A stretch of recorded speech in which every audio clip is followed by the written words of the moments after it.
कल रात एक ऐसा वाकया हुआ जिसने मेरी जिंदगी के कई पहलुओं को छू लिया।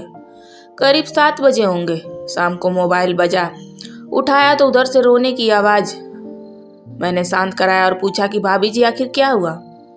उधर से आवाज आई, आप कहाँ हैं, कितनी देर में आ सकते हैं। मैंने कहा आप परेशानी बताइए। और भाई साहब कहाँ हैं, माता जी किधर है, आखिर क्या।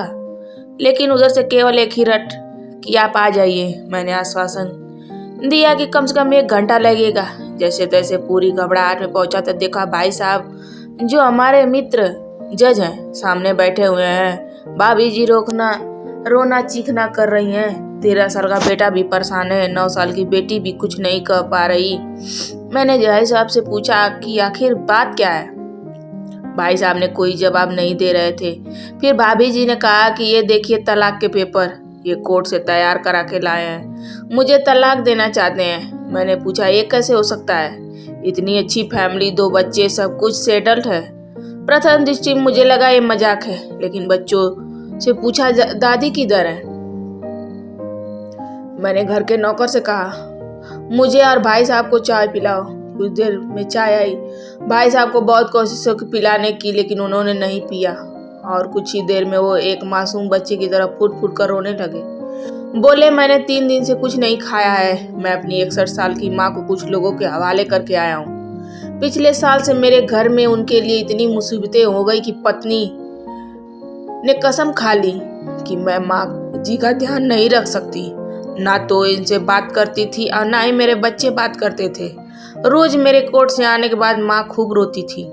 नौकर तक भी मनमानी से व्यवहार करते थे। माँ ने 10 दिन पहले बोल दिया बेटा तू मुझे ओल्ड एज होम में शिफ्ट कर दे। मैंने बहुत कोशिश की कि पूरी फैमिली को समझाने की, लेकिन किसी ने माँ से सीधे मुंह बात तक नहीं की। जब मैं 2 साल का था तब पापा की मृत्यु हो गई थी। दूसरों के घर में काम करके मुझे पढ़ाया, मुझे इस काबिल बनाया कि आज मैं जज हूँ। लोग बताते हैं कि माँ कभी दूसरों के घरों में काम करते वक्त भी मुझे अकेला नहीं छोड़ती थी। उस माँ को मैं ओल्ड एज होम में शिफ्ट करके आया हूँ। पिछले 3 दिनों से मैं अपनी माँ के एक एक दुख को याद करके तड़प रहा हूँ जो उसने केवल मेरे लिए उठाए। मुझे आज भी याद है जब मैं 10वीं की परीक्षा में अपीयर होने वाला था। माँ ने मेरे साथ रात रात भर बैठी रहती। एक बार माँ को बहुत फीवर हुआ। मैं तभी स्कूल से आया था। उसका शरीर गर्म था, तप रहा था। मैंने कहा माँ तुझे फीवर है। हंसते हुए बोली अभी खाना बना रही हूँ इसलिए नर्म है, गर्म है। लोगों से उधार मांगकर मुझे दिल्ली विश्वविद्यालय से LLB तक पढ़ाया। मुझे ट्यूशन तक नहीं पढ़ाने देती थी कि कहीं मेरा टाइम न खराब हो जाए। कहते कहते रोने लगे और बोले जब ऐसी माँ के हम नहीं हो सके तो हम अपने बीवी और बच्चों को क्या होंगे। हम जिनके शरीर के टुकड़े हैं आज हम उनको ऐसे लोगों के हवाले कर आए जो उनकी आदत, उनकी बीमारी, उनके बारे में कुछ नहीं जानते।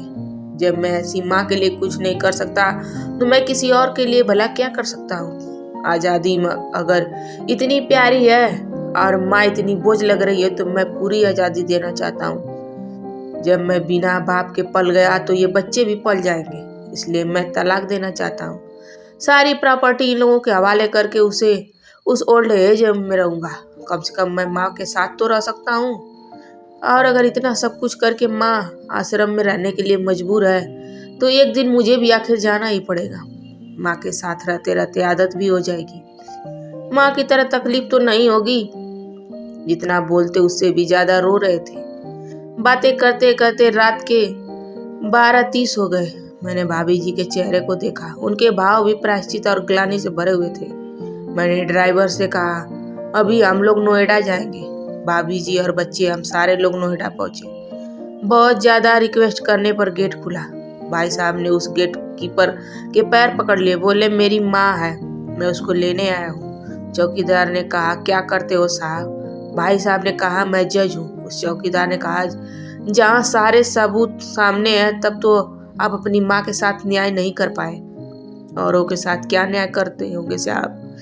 इतना कहकर हम लोगों को वहीं रोक कर अंदर चला गया। अंदर से एक महिला आई जो वार्डन थी।